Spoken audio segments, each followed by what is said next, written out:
Let's begin. Here we go! Hi, everybody! Start the insanity. You are not worried, are you? Me? No. Well, we're waiting.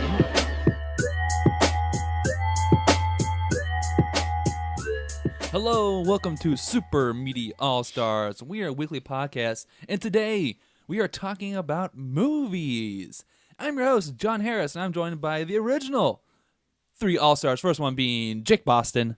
I'm a wreck-it, and by wreck-it, I mean the toilet. And Anthony Borich. Gord! And Brent Harris. Hey, Gord! Gord! If I can just find Gord!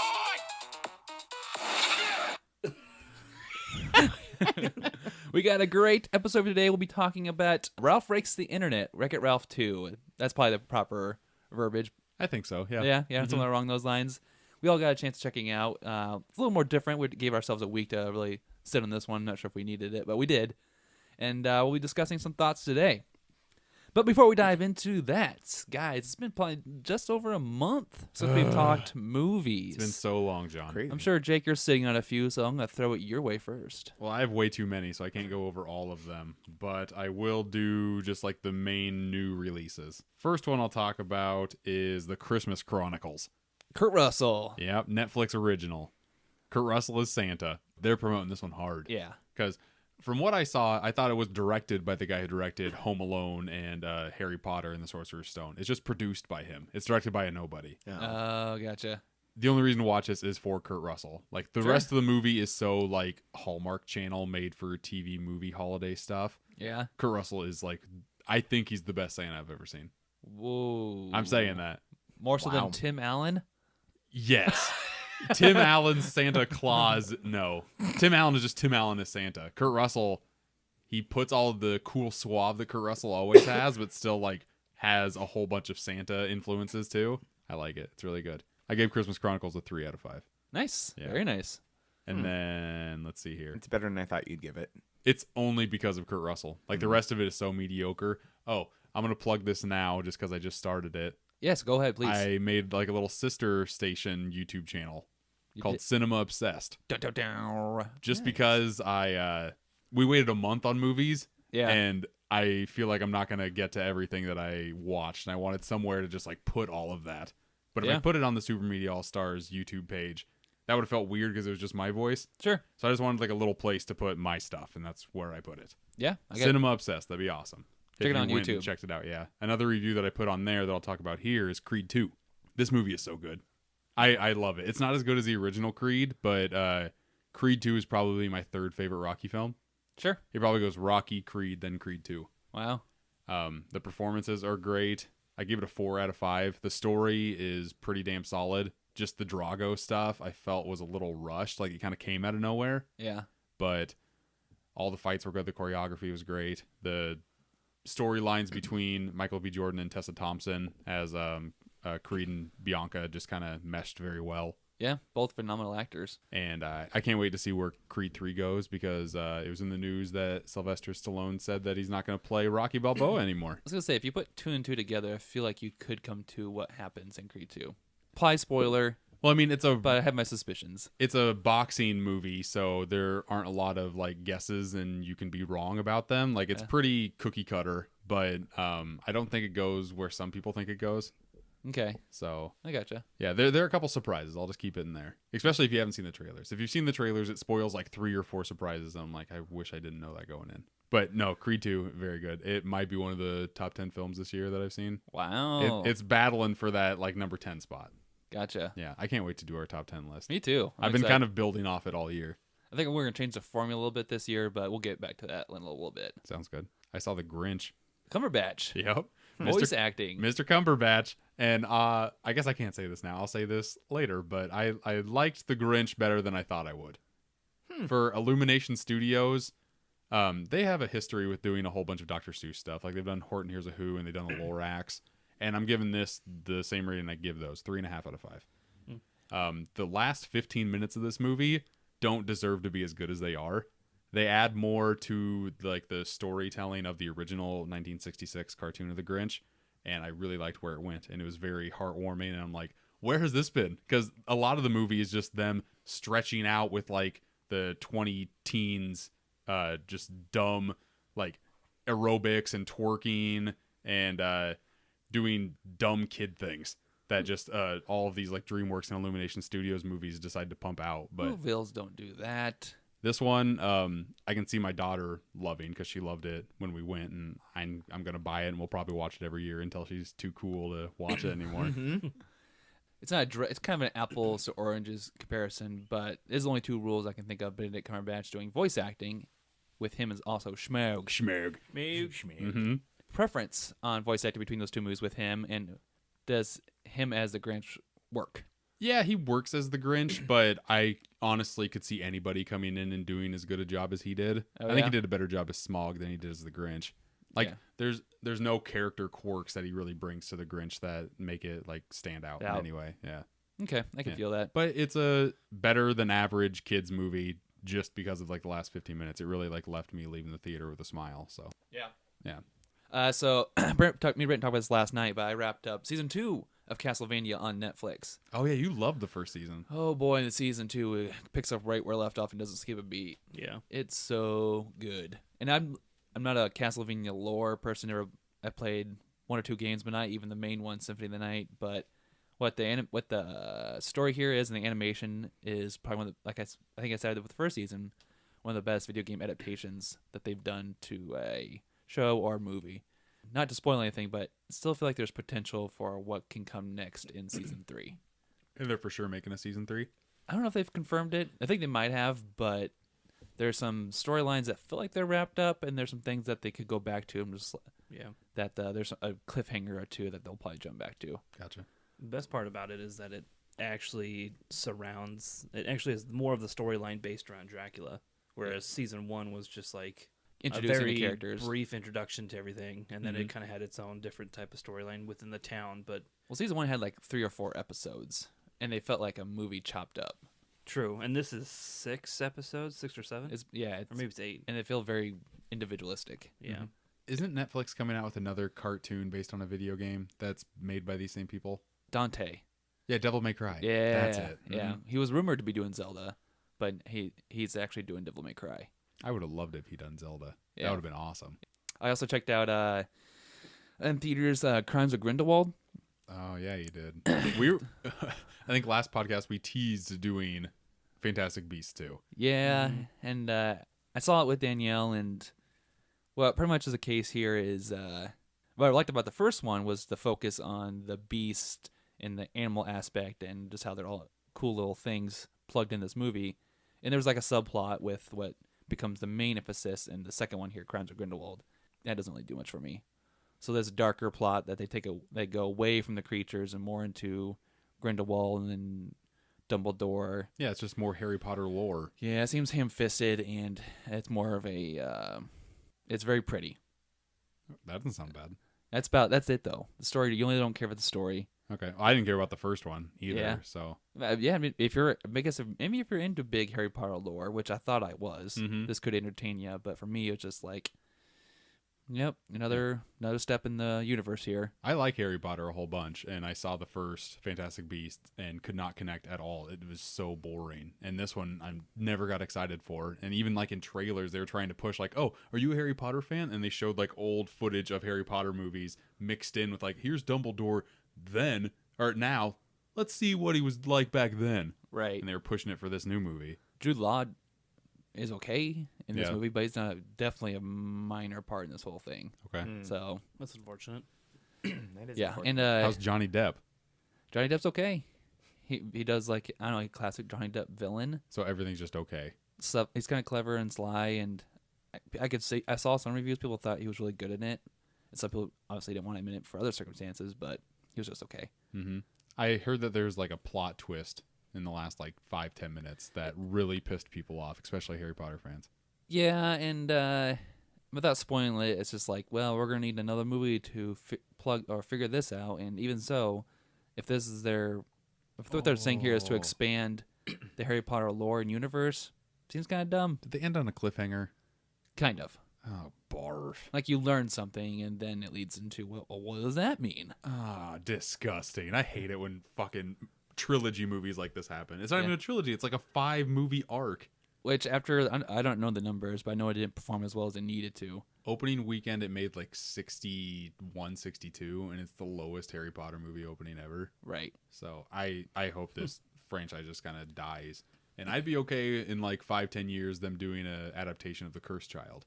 That'd be cool. That would be awesome. Yeah. I would know. With like 30-something Harry Potter. Yeah. And like his kids going on an adventure. I think that's what it's about. Bring in Daniel Radcliffe back in. Yeah. Like everybody. Yeah, that'd be sweet. Yeah. Don't spin off this bullshit. It was boring the first time. I don't want a whole franchise of it. It's not as bad, but it's starting to feel like the Star Wars movies, like where you needed some extra story when you really didn't. Oh. There's some good things hidden here, but you don't say need that the prequels, The Hobbit. Oh yeah, I can say that with The Hobbit too. All that stuff. Ugh. Anyway, what about you guys? Not too much. I've been kind of busy with school, so I've now gotten through all of This Is Us, NBC's feel-good show. Yeah. I like it.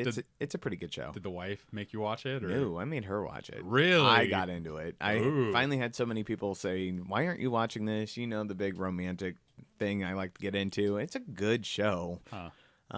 It's kind of like Modern Family, but like more serious, More, without more like, death. without humor. Yeah. Yeah. No. So I like that one. That's good. I've also been watching this season of South Park has been really, really funny. It sure has the best season in ages. And I mean, that's another show that, again, we're starting to beat the horse a little bit, but they are bringing stuff back that's just funnier than hell. Like their Man Bear Pig, Mostly 2-episode arc. Al Gore's back, and it's Mostly the Red Dead stuff is just the so Red rough. Dead. That was a perfect tie-in. All 3 of those things are in the same episode. And that, Yeah. that's good. Brent, anything on your end? A long time ago when Big Mouth first came out, I watched the first couple episodes and couldn't get into it. Yeah, you guys Yeah. all told me it was trash, and I was the only one who liked it. Yep. And now I think I'm all but one episode through the first season, and it's definitely funnier this time for some reason than it was the first time. It's definitely got its laugh out loud moments, and then I don't know. It's just enough. It's just good enough for me to keep my attention. Have you watched any of season 2? No. I think I'm on the last episode. So of season one. 2 is so much better than season 1, Yeah. and it is just funny. Anthony, I need to shake your hand and apologize because Thank you. You guys all gave me shit. Yeah, I don't remember what episode it was, but you guys, I watched this twice, and you guys are like, why in the fuck are you watching that again? It's a great show. in between the last 2 movie podcasts, I binged both seasons of Big Mouth, and first season probably has like 3 or 4 solid episodes, but the rest of them just kind of felt like, I guess I'm They were- watching. Yeah. Too much of the ghost and too much of the coach. Oh man, the ghost of Duke Wellington. Duke Wellington. Ellington, Yeah, yeah. he Duke needed to go Ellington. away. He was the worst. And in season 2, he's in like maybe 2 or 3 episodes. Season 2 is every episode is strong. Yeah. So So- I actually thought some of the bits with the coach is hilarious. Okay, some of them. I love Coach Steve. some of them, and he is kind of played out a little bit in 2, but Yeah, it makes it at the end of season 2 you feel like they're going to get rid of him. yep. So, and there's still some really strong episodes with him in season 2 as well. And then a couple weeks ago, Andy on the show talked about American Vandal. Yeah. Yeah. And I watched all of season 1 and about 3/4 of season 3/4 of the way through season 2. Mm-hmm. And that show is pretty funny. Season 1 is amazing. That's part of. Andy raved for it. It sounds like Brent, you like it, and I know Jake, you liked it. Good substantial Yeah. people liked this show, and it got axed. I was Yeah. going to bring that up. Like, I have a big backlog. I haven't got to season 2 yet, and I feel like I'm part of the problem why it got axed. But Netflix is canceling a lot of good stuff right now, like American Vandal and all of their Marvel shows. Yeah. Like yeah. Daredevil just got the axe a couple days ago. Yeah, it did. And that's the head point of that whole series on Netflix. You know, I was the Disney streaming service. Yeah. I heard that their first quoted price that was like leaked was $100 a month, Well, that's not right. and then like, oh no, yeah, it's not right. I would guess $100 a year. I'd guess they're probably going to go low at like $8 a month or so. I don't know. That's what I would guess. I haven't watched season 3, but from my remember of 1 and 2, like that interpretation of Matt Murdock with Daredevil was really good. It was grounded, a little more mature than what Disney will ever give us with that character. Well, from what I've heard, Netflix is canceling it because they really have no reason to keep it anymore because of Disney's streaming service. Right. But Disney might shop it to Hulu since they own 60% of Hulu now. Oh. So all of those MCU shows might move to just a different platform, and we haven't heard anything about it yet. I would like to see Daredevil continue because that's a show I'd like to get back to eventually. Yeah. And I think Jessica Jones deserves a season 3. Which I think they're filming that right now. Are they? Yeah, I think that's going to be the last one. They're filming that and Punisher season 2. Daredevil season 3. It's just more of season 1 though. That's what I heard. Yeah, it's like the exact same season. That's why I haven't watched it anymore because I'm like, I liked season 1, but I was okay if it ended there. I don't need any more of that. Andy would swears by this is the best season with the Kingpin compared to season 1. Again, and I think the Kingpin from season 1 is fantastic. But I like season 2 better than season 1. Yeah, of Daredevil. Yeah. Oh my God, you crazy? Just the first 3 episodes of him and Punisher is the strongest the show's ever been. I agree, but the fact that the rest of the season happens brings it back down.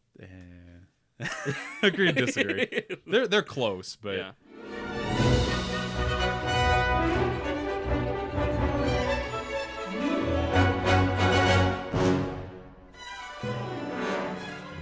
All right, guys, let's jump into the main portion of our show, and we got a fresh piece of meat here from the Disney restaurant, and that is Wreck-It Ralph 2, or Ralph Breaks the Internet is what they're calling it. Once again. Oh, that meat smells delicious. It's pretty tasty. This is a sequel to Wreck-It Ralph. What, back in 2015 that first movie came out, I think? 2012. 2012? It's been 6 years. Wow. That's right. The movie does mention that. So, yeah. We kind of saw this over the last different times the last 2 weeks, but what was your first impressions leaving the movie here? I had some pretty golden moments that will stick in my head, but overall it was kind of just another iteration of the first movie. Okay. You know, I like this one. I left there.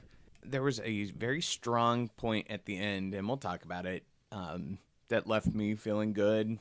I liked it. I thought it was a good one. I saw this with the whole family, my wife and my 2 daughters.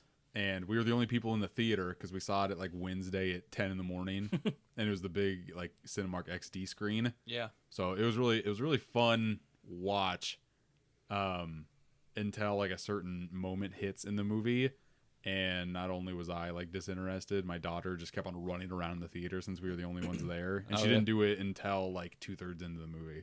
Sure. And then she just like was off in her own world, and yeah, I wanted to like this movie a lot more than I did, and thinking about it more and more, like I'm conflicted. I like what it's trying to say, but I don't like the final result. When I first left the movie, I was really happy with the second half where it goes. The middle and the beginning takes a long time to set up, and things do slow down more than I would like it to. But I think there's a really good message here for kids that if kids are able to contextualize it and go back and watch this movie, like, wow, this movie has something good to say. Mm-hmm. Animation's great. I think the voice acting is okay. It's pretty good.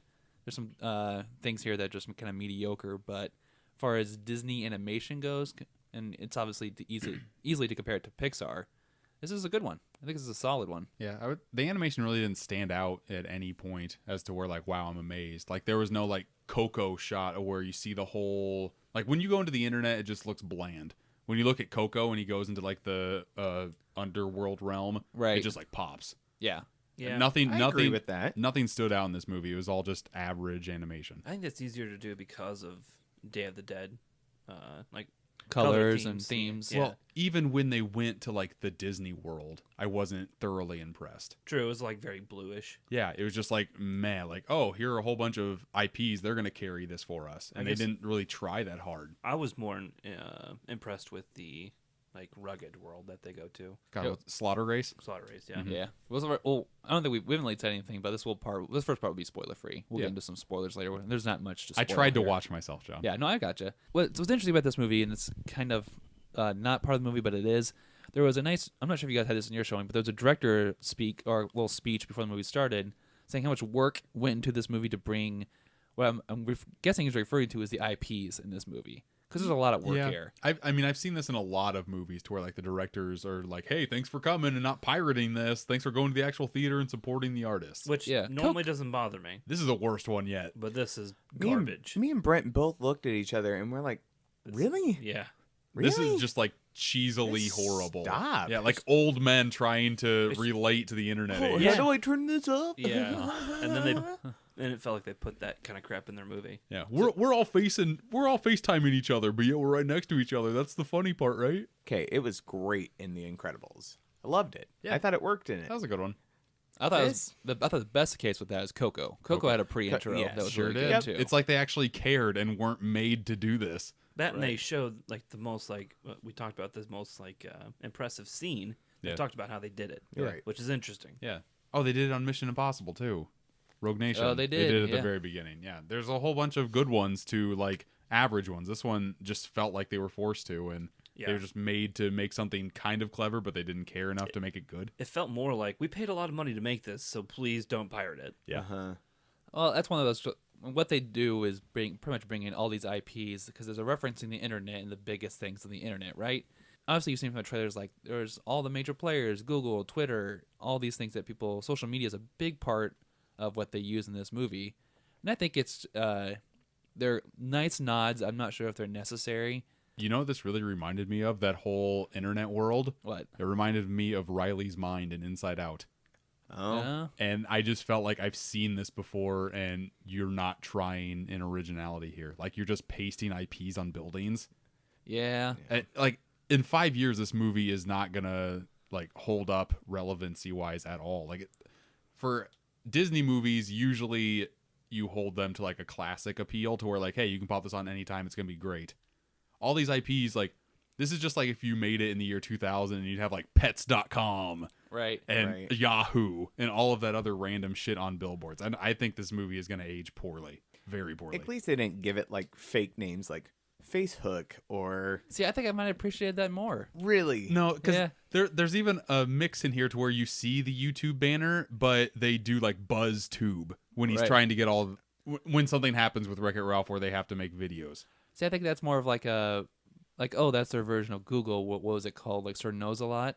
Is that what the search Yeah. Yeah. search they use is? But Google was in it. Yeah, but I think it'd be funny if they just parodied everything instead of having to reference these IPs. I think it's just a lose-lose situation. Like either they did both, and they did both of like even if you go 100% all real or 100% fake, we're still gonna nitpick either way. And they tried to have their cake and eat it too, and it still didn't work. Yeah. What the first one did so well was referencing video game characters, and not like that was still pretty much in the beginning of this movie, but it's a step away from where the first setting took place for this movie. As far as using IPs correctly, I still think the video game usage that they showed here in the beginning, especially with like the conversation with Sonic, was really good.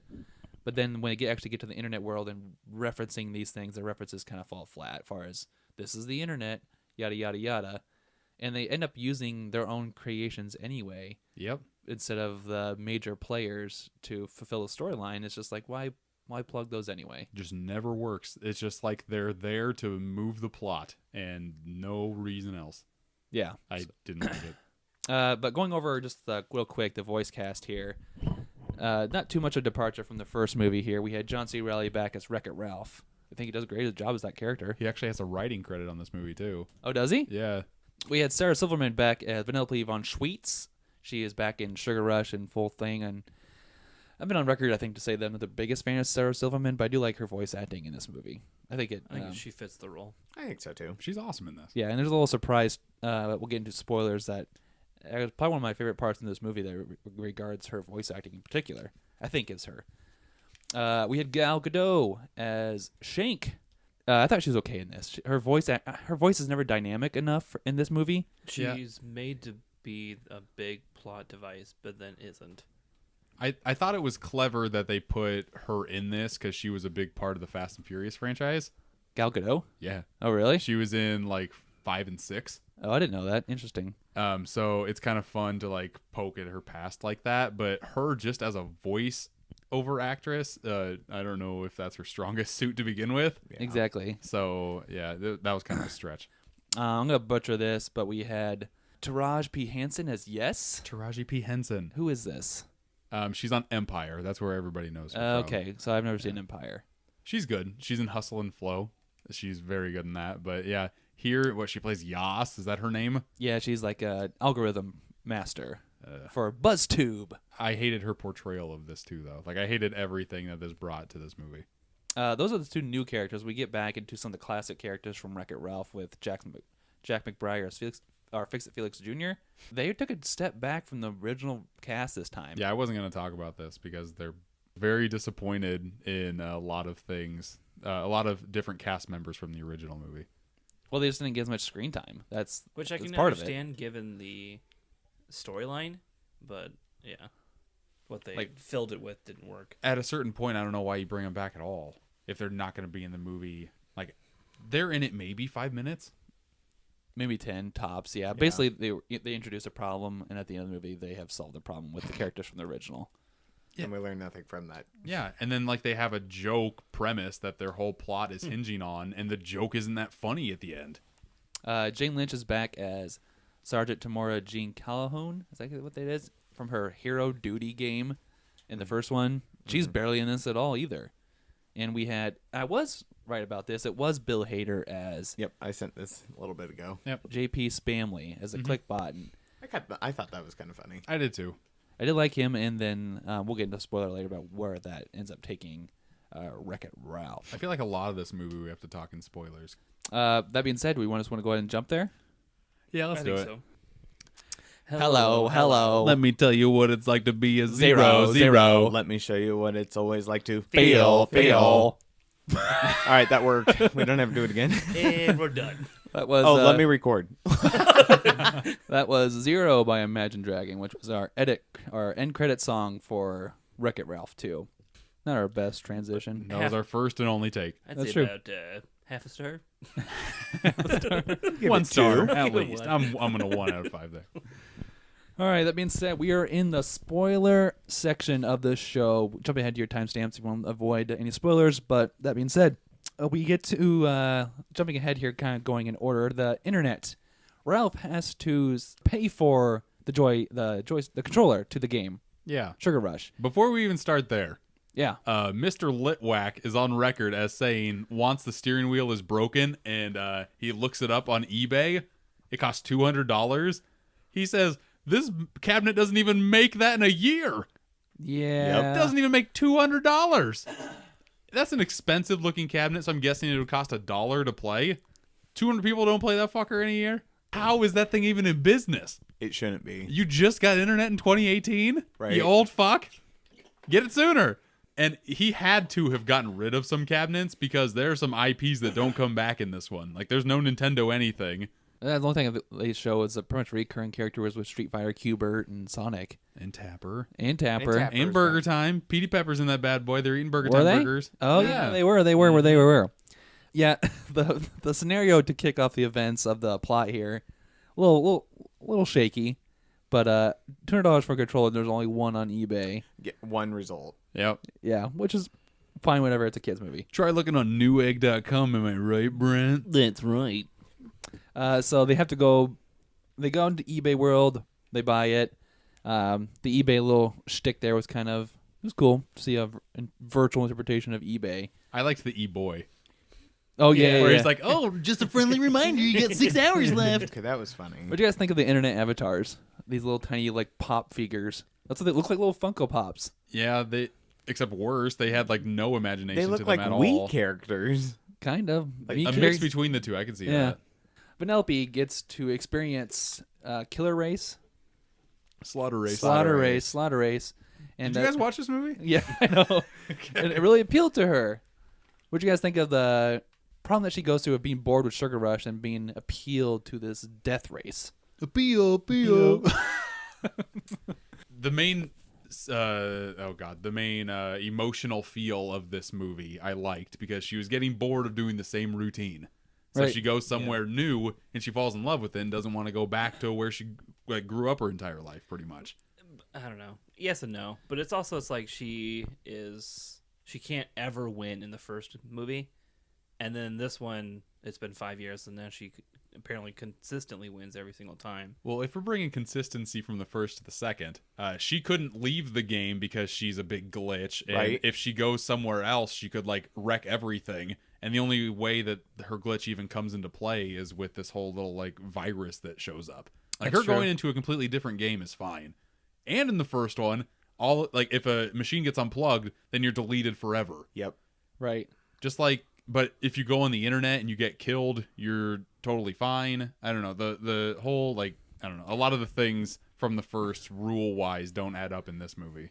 Yeah, because we we were led to believe that her glitch is fixed in the end of the first one because of the code thing with the racer guy, whatever. Or she's like Neo from the Matrix and just masters her technique so she can Right. master her little virus thing that she has, her glitch. I thought the idea of her wanting to experience something new after being locked in Sugar Rush for so long and what Slaughter Race is supposed to be was kind of cool twist, just because like I didn't expect to see something like that in a Disney movie. And it wasn't really dark. It's just I don't know what to call it. It's like their version of GTA. Yeah, exactly. It's like a Disneyfied version of that. Yeah. Except Yeah. worse. Except you can only race. And their poke at gamers and loot crate system was funny enough and relevant for kids. Yeah, did you hear the Des Moines, Iowa reference? Yeah. Oh man, the theater blew up for art. Would somebody in Des Moines really pay $40,000 for a in-app No. purchase? No, I would hope not. But I wouldn't think so there's either. a lot of nasties, a lot of internet people. Brent's like, yeah, I haven't done that. With all this plot taking place, she ends up with going through Disney World, which had a very quick but subtle few Disney puns there. I have a fun fact before we get into the good stuff. What's that? Did you know that this Oh My Disney was supposed to be Disney Infinity? Oh, really? That's what it was in production, and then it got shit canned, so they had to come up with something else. Interesting. Yeah, that and makes that sense. that would have made a lot more sense because Oh My Disney, I guess, is a real thing too, but I've never heard of it. Like it's an haven't actual website. Interesting. Yeah, I like that it was all their voices. yeah, That's pretty cool. They brought Vin Diesel back for Yep, Baby Groot. for Groot. Yeah, they had Brad Garrett as Eeyore again. Yeah, they did. Yeah. And Anthony Daniels, who plays C-3PO, Yeah. he was in there too. Well, and they jumping to like the main thing that was really one of the biggest promotions for this movie. They had all original voice cast what they could for the Disney princesses, That was fun. and I thought it was a nice little like I don't think they overstay it, but it's a nice little tidbit into pushing our little princess storyline here. This was my favorite part of the entire movie. Any time that they were in there, I was Agreed. completely captivated, and I Agreed. wanted way more of it. Yep. Thank you. Of the You're welcome, Brett. of the Disney stuff. Yeah. Yeah. Like the Disney stuff, but the princesses in particular. Yep. Yeah, when Vanellope is learning, like, oh, did this happen to you? Did this happen to you? Were you rescued by a prince, or did you get poisoned? All these little Disney puns. Yeah. Were just short and sweet and perfect. But like even when they see how Vanellope is dressed and then they get into they their do it. pajamas pretty much. Yeah. And their pajamas have little references to their movies. Just Exactly. let it go. Mm-hmm. And like the one thing they do relate with is the fact that some big strong man thinks that you need help. Right. Or even the pun at Pixar, like, oh, she's from a different studio. Yeah. Oh yeah. Yeah, with Brave. Because they don't know how to. Yeah, we don't know what it's she's saying. Yeah, that was Exactly. good. And they end up coming back a little bit towards the end of the movie, but like, they're in there just enough to not to steal the show from Vanellope. And then it kind of leads into Vanellope realizing something about herself, that she's a princess, but she needs a reflection time, looking in the water to reflect and to burst into song. Yeah, it was in like a spilled over cup. Exactly. And then her song, which I think Sarah Silverman might have sang. She did. She did? Yeah. Was really good. I actually liked her version of like a Disney princess song. You know who wrote this song? Uh-uh. I think it was Alan Menke who wrote songs for From like Aladdin. Aladdin and the Yeah. Little Mermaid. Oh, really? He wrote this Wow. song. Yeah. That's so cool. See, I didn't like the song at all. Oh, I love the song. I didn't think it meshed too well. I was pretty bored with it. Oh, that sucks. I'm glad you liked it, John. Yeah, I thought it was what it needed to be for Vanellope to realize she's not into Sugar Rush anymore. Sure. And who she is. This wasn't memorable for me at all. No? No. Oh man, is it just me? It was Anthony? all right. Yeah. I mean, wasn't the When, best. when I think of like a princess song, like I think of like Colors of the Wind, or I think of Which was that little bit where she's Okay, like that was hilarious. She's on the edge of the building using the wind to push the yeah.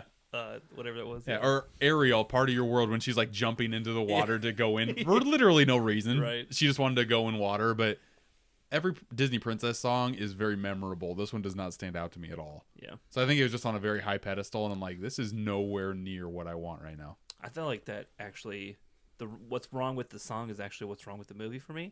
Okay. Is that it doesn't define itself. It just like makes like a collage of everything good about Disney. That's a very good point, Brent. I'm 1,000% with you.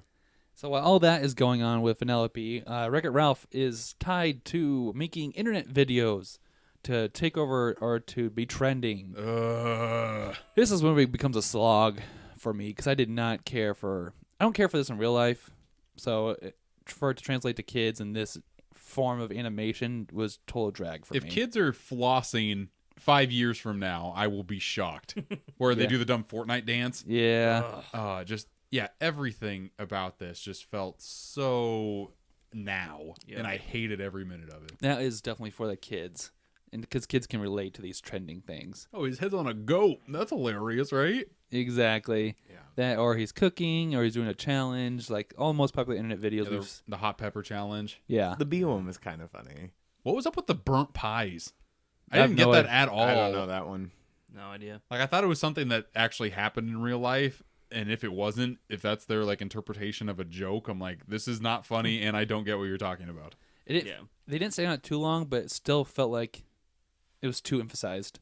Like, I didn't like that's the plot that it took for them to be able to afford this get the wheel. money, yeah. Yeah. But it starts to develop. There were some cool things buried in there. Like, I really liked them just very briefly. I'm not even sure if they had intended to originally, but go over the negative comments on the internet. Like, that was just a nice little thing to say about don't be a dick on the internet. Say nice things because that does hurt people. Where he walks in the comment board. Yeah. Yeah. That was really. I thought it was just a nice touch. See, I thought that's where they had the opportunity to make yes evil.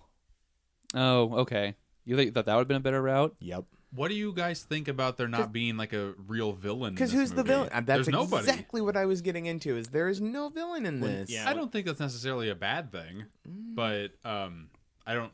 Where they went with this movie, I thought was kind of weak too. I don't know what you do to make this movie like fall out of its averageness. I guess, like even if you don't make a good, memorable bad guy, then it's still going to be bad. Like if Yas turned bad, I wouldn't like it at all. Or what's her name? Like I just call her Yas because That's what it it is. I Yeah, think that's it's just yes, but Okay. Yeah. Well, what ends up being the conflict, and I actually liked it, was insecurity, and within their friendship, and that's what ends up taking over Ralph. I thought it was a clever pun because it's an insecurity virus. But Exactly. I don't really understand why they did that. I think they just did that because the pun was clever and they made like an ending for that. Like I could just see somebody in a writer's room like, okay, there's security viruses. What if there's insecurity viruses? yeah. Right. Well, I think that for me that serves to the greater purpose of what kids should be taken away from here is, yeah, friendships change and all that stuff, but you gotta be secure in yourself and your friendship to know that it can be strong. Yeah, the core value I like in this movie, and like the last 5 minutes I really liked in this movie. Yeah, for sure.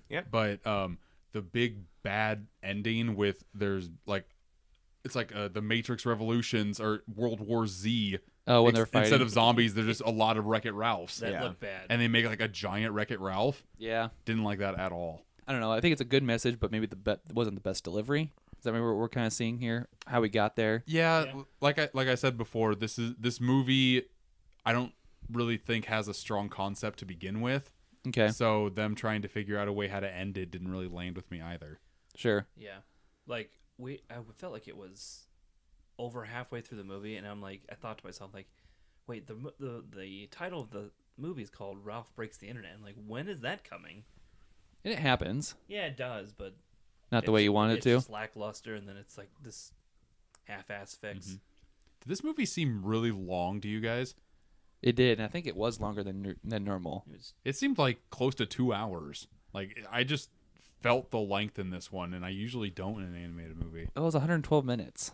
Holy God! Yeah. So just under what? Just under 2 hours. Yeah, which is Wow. slightly longer than a usual Disney movie, but Yeah, I would argue with you that there's stuff they could have cut. yeah.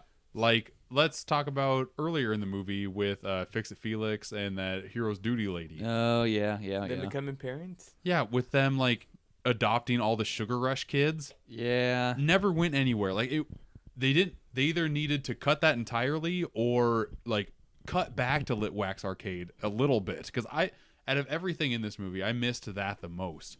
Like we were maybe in there 15-20 minutes total. Right. That's what I like so much about the first movie was all of the arcades interacting. I don't care what you do on the internet.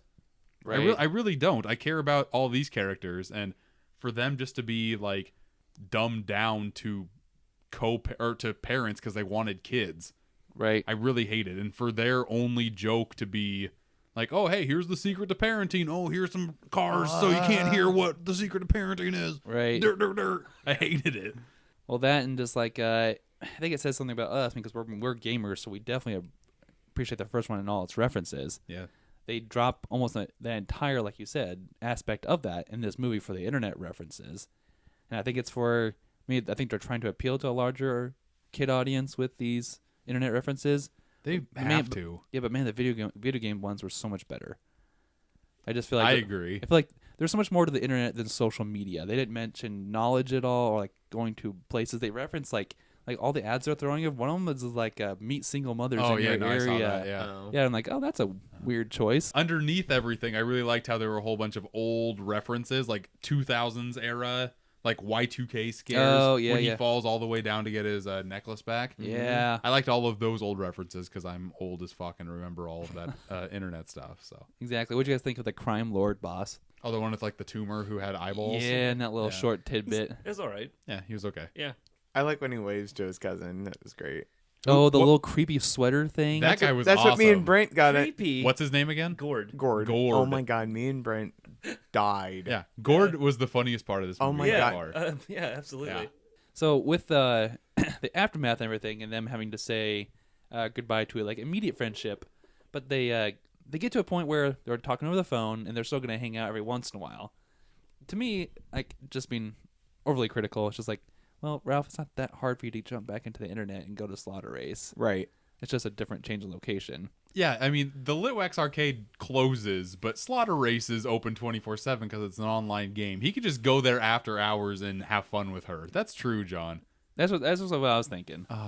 This makes me like the movie even less now. Oh, really? And it wasn't my intent. Because the message of the movie at the end is very heartwarming, which I liked, but if you think about it, it's just like, nope, this is stupid. There's no reason for you to be this sad. It literally might take you 10 minutes to get there. Well, maybe, because in the movie, when they're in Slaughter Race, they say, here come the players. Sure. So maybe, I don't know, maybe there's But they got in there in the first place. server downtime or something. All right, so then that gets me to my point of those two random people who were playing online. Took Yeah. them 31 hours to get back. How the hell did they get right back? They knew where to go, I guess? I don't know. They were right It there. makes They no were right sense. back. Yeah, it makes no sense. So yeah, the ending was kind of a mixed bag. I think it wrapped up things good, but it definitely had have its own plot holes there that, as adults reviewers, we could tear apart. Sure. But the credits. Who stayed for the end of everything? Not me. Just the mid credits. Okay. The mid credits is all I stayed for too because I had two kids. They wanted to get the hell out. But the mid credits was fun because they referenced having a scene in the trailer, not in the actual movie, Right. which I thought was very clever. Oh yeah, I did see that. The pancake milkshake yeah. part, which was like one of my favorite parts in the trailer. So I'm glad because I was literally telling to my wife, like we were having a big dance party during that Imagine Dragons song. Of course. And I literally told her there was no pancake milkshake. And then like 30 seconds later, that part showed up, and I'm like, oh, that's awesome. Didn't you just say there was also an after credits? Yeah, we didn't stay, but I heard that after the credits, they do this tease for Frozen 2. Like, that's what they show. Is like, oh, here comes your first look at Frozen 2. But then a pop-up ad pops up, and you get rickrolled at the end. Oh, Ew. gross. Okay, Yeah. I'm glad I didn't see that. Then. I'm okay with not doing that either. All right, guys, let's jump back into the review portion of our show. We are now spoiler-free, so we'll keep this to some basic overhead general thoughts. But let's first talk about what the numbers that were brought in from this movie. Jake, you actually had the number in front of you, didn't you? Yeah, including this released on Thanksgiving. So the 5-day weekend, this opened up to 84.5 million. Which is pretty good. It's the second biggest Thanksgiving opening ever. Only Frozen beat it. Frozen opened up to like 93. This one was 84.5. It just beat Moana at 82. Ugh. I hate that. So Disney is just dominating Thanksgiving. Which, yeah, Disney's about to dominate 2019. Are we all prepared for that? they've been dominating for a while. Are we talking about that? No, we're not. We're not talking about that right now. I could talk about that for a while. Yeah. So review-wise, Ralph is doing pretty good. On Rotten Tomatoes, it's sitting at 88%. Audience, though, is at 68%. So I could see that. Probably feeling about the same we are. Metacritic, critics are sitting at 71, with user scores also at 6.8, identical to Rotten Tomatoes. Before we actually dive into our own reviews, I kind of want to talk about in general on your overall rankings of movies. This is probably like our 7th or 8th Disney animated movie past kind of the original, what they used to do. This is like a 3D animated movie now. I think this is, as far as echelons goes, they have Moana, Wreck-It Ralph, Frozen, Zootopia, Big Hero 6, Tangled. I think Princess and the Frog was original animation, wasn't it? It wasn't 3D animation. They had Bolt. It was 2D. It was Yeah. like their last 2D movie. Yeah, Bolt was a 3D animation. Yep. This one, as far as Wreck-It Ralph goes, too, this is kind of a mid-tier Disney animation movie for me. I forgot about Bolt, but Ralph Breaks the Internet is Bolt level for me. Wow. Okay. Yeah. And I wasn't a big fan of Big Hero 6, but I like that better than this movie. By far. By far. I like Big Hero 6. I love Big Hero 6. So do I. That's what people say. That didn't connect to me either. I wasn't a big fan of Frozen, but I liked Zootopia a lot. Love Zootopia is my favorite. Yeah. Oh, Yeah. that's Agreed. Zootopia was good. Moana was okay. I liked Moana. Yeah. Zootopia is like close to a 5-star movie for me. oh, Oh, really? Yeah. Definitely. Moana is really good too, though. Moana's catchy. Yeah. I will say that. You forgot Tangled? I'd say Tangled. Tangled's Tangled's up there. Is it? Tangled is a sleeper. Yeah. Tangled's like- good. Tangled's funny. I didn't watch it for the longest time, and then my wife's like, "Oh, you haven't seen Tangled?" And then we had a 2-year-old, and like, "Oh, you haven't seen Tangled?" So now I've seen Tangled a lot, and it holds up. From 2010, Tangled. I think Yep. so too. Wow. 2009 was their pretty much the last attempt at classical animation with Princess and the Frog. I've That was actually, 2009. Yeah. Wow. I've actually never seen Moana, Frozen, or Tangled. What? I would say if you had to see one of those, watch Moana. I was just about to say the same. Yeah. See, Frozen kind of fell to the bottom half for me because of Elfo and that stupid skit we saw prior to The what's his face's Frozen turd. Coco. Was it prior to Coco? Yeah. Olaf's Frozen Adventure. Yeah. Olaf, not Elfo. Please don't. Oh yes. Please don't. Please don't disregard one of my favorite new shows. yeah. Sorry. That's one of your favorite new shows? I like and Disenchanted can rot in hell. Oh, you can rot in hell. I used to give you shit about Big Mouth. Like Big Mouth. I'm going to give you shit about Disenchanted now. Can't wait to shake your hand on that next one. 2 years from now. All right. So despite the Disney animation, let's go ahead and jump into our own 5-star reviews of Ralph Breaks the Internet. Who would like to kick it off? I think I'll go ahead and start. So, I loved the first one. I think it worked. I thought it was funny. I liked the bring back into the video games. This one was good, but it just wasn't the same. I really liked some of the things that they tried on this with being in the internet, but I'm sitting right at a 3, where it's reviewable, it's watchable. I don't know if I'll buy it. Yeah. The way you were talking, I thought you were going to go higher than a 3. So. Yeah, so did I. So Mm-hmm. that's where I sit. I'm right where that C rating comes back in Sure. to play. I'm- I'm right with them. I gave the first Wreck-It Ralph a 3. This one is worse than that. If it weren't for the Disney princesses, I'd go lower, but that alone saves it kind of for me. I'm at a 2.5 for Okay. this one. I don't think I'm going to buy it. I really don't want to. If my daughter wants me to, I'll probably watch it 20 more times. But the second the Steelbook comes out, you will buy it. There's going to be a Steelbook, and Oh. if it looks good, I will buy it day one for $30 because I'm insane. But I don't know I don't know how many times I'll watch it. Yeah, 2.5 for me. This movie didn't do a lot. It's going to be dated in 5 years or less. Sure. Yeah. I don't want to rewatch it again, but I do want to watch the princess stuff. And I don't know why, but that brings it up like quite a bit for me. Yeah. Yeah. I'm at a 2.5 too. What Jake said, the Disney universe portion of the movie is the best part. And what was some of the greatest things about Wreck-It Ralph 1 was the 80s to 90s themes and stuff that kind of a throwback for you, which made the first one so good, which they don't do again in this one. And it just doesn't define itself like we said earlier. It just kind of encompasses everything else about Disney, which makes it fall flat in my opinion. So yeah, it's only a 2.5. It's watchable, but it's not great. Along the same lines, but for different reasons. I think the still thing that resonated with me was the message here, and the message still stays strong despite our conversation. Like, I don't think that was going to change, but the medium and the contextualizing in order to get to this message, and I know the plot points that serve up to the greater overall score here really brings it down. And just personally, I like the video game references better. I think they're just, to me, because I'm a video game person and those are all classic things, seeing the new twists on the internet just wasn't as impactful or cool as I wanted it to be, as far as references go. Which Wreck-It Ralph is playing upon references. It's playing upon things we know. Well, the first Wreck-It Ralph really played up on the Toy Story aspect to where, like, hey, once everybody's gone, we're going to do our own thing in our own world. Yeah. And it just has, like, this timeless quality to it. Ralph Breaks the Internet definitely doesn't. But I'm at a 3. I just think the message carries it. The tidbits and trailers that we saw were kind of the highlights. But yeah, I think it's a solid watch. Just not the for me, it's a mid-tier Disney animation movie. And I do like the first one better. First one's way better. Yep, I agree.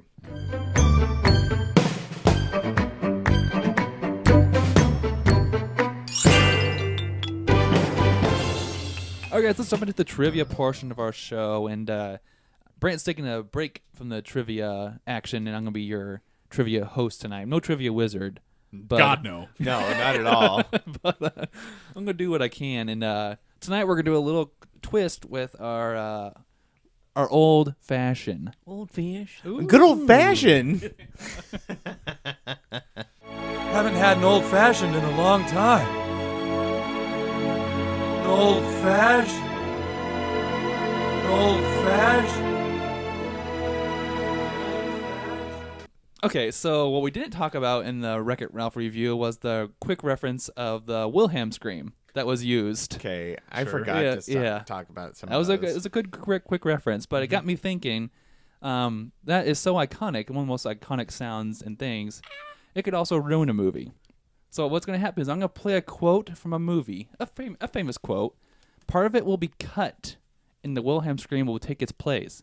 Oh my god. I need you guys to tell me. Oh. I need you guys to tell me what the missing words are, Oh, God. and I might be okay. at this. and a movie in the movie. So we'll give you 2 points for the quote. Okay. Are we going around or first one to buzz in? No, we're going to go around Brent's standard fashion. All right. Good old fashioned. Good old fish. The new old fashioned. To try to keep things balanced here, you get 2 points for getting the quote, 1 point for getting the movie, because you can keep track of your own score. If you can't get the quote or the movie, it goes to the next person. They get a chance to steal. So if you get the movie but not the quote, can you still do that? Yes. Okay, good.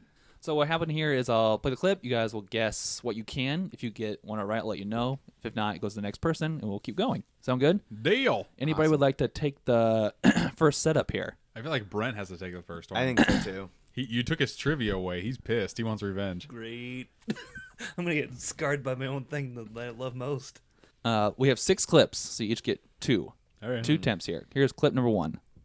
From now, would you be willing to trade all the days from this day to that for one chance, just one chance, to come back here and tell our enemies?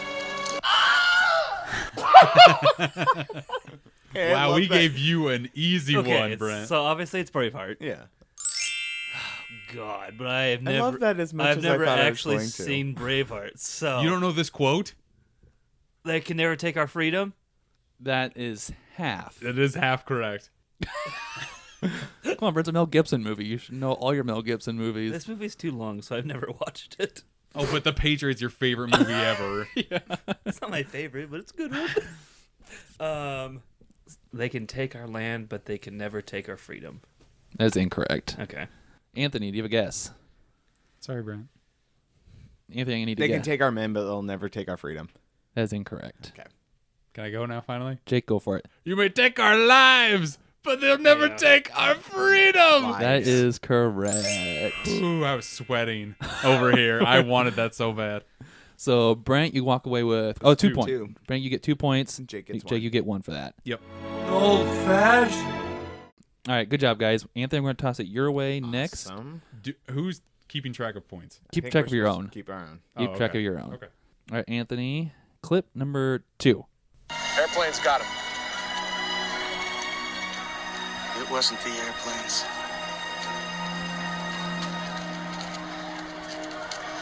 It was. I don't know. What the F was that? Thanks for making mine the hardest. It's a war movie, and I think it's Pearl Harbor. That is incorrect. Damn. Any guess on the words? No. Okay. Jake? I have no idea what this is, and it's really making me mad. I'm going to do Flags of Our Fathers. That is incorrect. And the quote is, "It's not the planes, it's the people."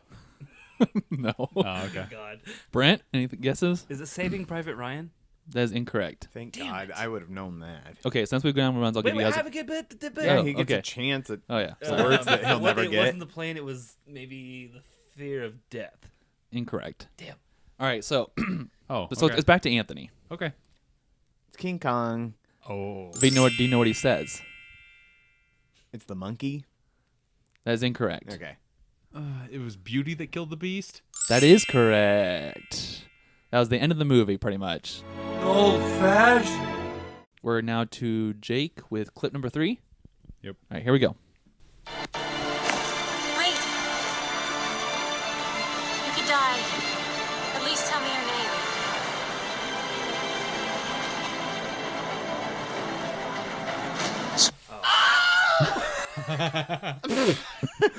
Yeah, that's easy. Well, no, there's a 1 in 3 shot. I want to say it's the Dark Knight. That is incorrect. That's what I thought, Brent. Do you have any idea what the quote is? At least tell me your name. I'm gonna guess. I'm Batman. That is incorrect. Great. Really? It's Batman Begins. Okay. That is correct. Damn and it. I thought I was going to it's get it. The original Rachel. I'm just gonna say, hey Rachel. That is incorrect.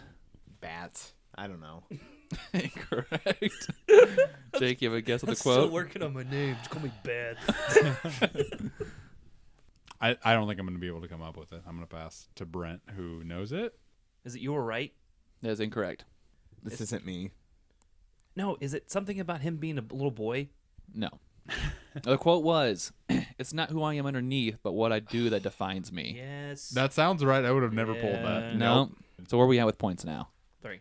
Brent's at 3, Anthony at 1. The movie is 1 point. Yeah. Okay. I had 2 before. Just making sure. And Jake, where you at? 3-3-1. All right. Old fashioned. So we're going into round 2. In our final round, we're back to Brent. I will not look for you. I will not pursue you. But if you don't, I will look for you. I will find you. And I will kill you. Oh, I don't know what's after that. God damn it. Shit. Okay, so it's taken. Correct. Oh God, I can only get the one. I can only think of Family Guy. I have no idea what's after this. In Family Guy, the guy says Drakkar Noir. Oh, he says good luck. Damn it. Good luck. That is correct. Oh, wow. Oh, Good Jesus. luck. Oh, I didn't think you were coming up with that. Drakkar Noir. So that Brent, that was a total of 3 points for you? So I'm at 6. Nice. Anthony was looking at me like he wanted to eat my soul. That's how I bad he it wanted so it. bad. I knew that one. Old fashioned. All right, so we're back to Anthony now with clip number 5. Yep. Right. So here it is. It's down there and I'm in here. I love this movie. I guess it comes down to a simple choice, really. Shawshank Redemption. And what is the quote? That totally threw off my thought process because I thought it was like you have to let a free bird go or something like that. I can't. I don't know. That is incorrect. I'll take my 1 point. I'm gonna have to pass. It's not coming to me. Okay, Brent. You either get busy living or you get busy dying. That is correct. Very good. Shoot. That was very good, Brent. I didn't Brent think won it was this that thing. one. Old fashioned. All right, so we're back to Jake with our final clip of the night. Brent's won already. So Yeah, it's so just this is whoever just for gets fun. it. Yeah. I'm bad, and that's good.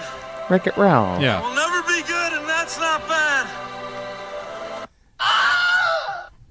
And that's okay? No? That's the end of it. It's You're all close, but there's one more line that is iconic to that little speech.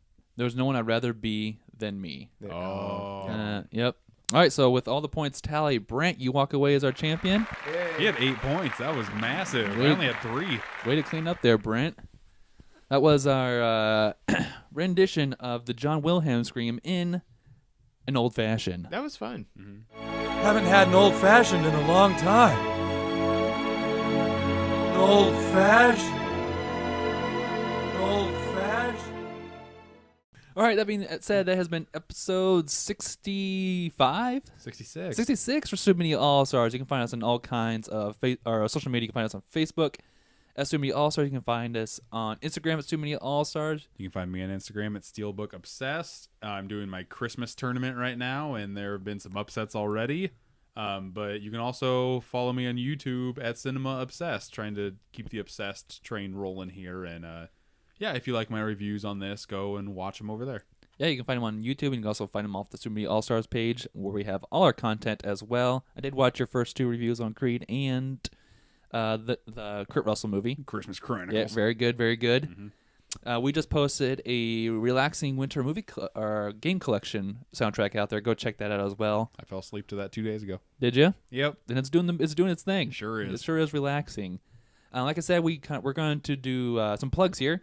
We'll be doing a playthrough of Super Smash Brothers this Friday. I think we're doing a live stream, yeah. Yeah, so we're going to Can't be a good group of our friends. I think we'll have to play 8-player Smash to get everybody in on this. That'd be fun. There are a lot of people coming. Yeah, so it's going to be a good time, and we'll give you, I think our plan is to do some first impressions after our first weekend with Smash. A lot of us are picking this up day 1. Yeah. I think we're going to do a Spider-Man Into the Spider-Verse review. Should be the week after, yeah. Yeah, and then I think we're debating on Aquaman maybe. Probably. Or I'm hearing good Bumblebee. things about it. Yeah. I want to see both of them. Yeah, so a lot of things that we're going to check out here. I'm really excited to check out. And then probably more toward the ends of December, maybe beginning of January, we'll be doing our top 10s for video games and movies of the year. Yep. Once everything has set in stone for 2018. Audience, thanks for listening. Guys, thanks for joining me. We'll see you next time. Bye. Gord. Game over, man. Game over. Bye-bye. I am out of here.